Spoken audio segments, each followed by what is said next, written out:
Hello friend, তো সন্ধ্যেবেলায় আমি একটা ছোট মিনি ব্লগ করছি। আর এরকম আমার পুচকু ঘুম নাই চোখে সারাদিন। দেখো আমার ভাইরা কি করছে আজকে। ভাই ফার্স্ট টাইম চাউমিন বানাচ্ছে। চাউমিন নিজে নিজে বানিয়ে খায়। কি বানাচ্ছিস বল? চাউমিন কাদের জন্য? চাউমিনটাকে দিদি খাবে। সেদ্ধ ভাত করে দিস। আর এখানে চা করতে গিয়ে মশলা দিয়ে দিচ্ছে, কেউ কালো জিরে দিয়ে দিচ্ছে।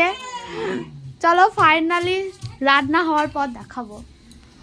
হয়েছে মনে হচ্ছে সিদ্ধ। কিরকম হয়েছে? একটু দেখো, একটু মানে ডব হয়ে গেছে তো।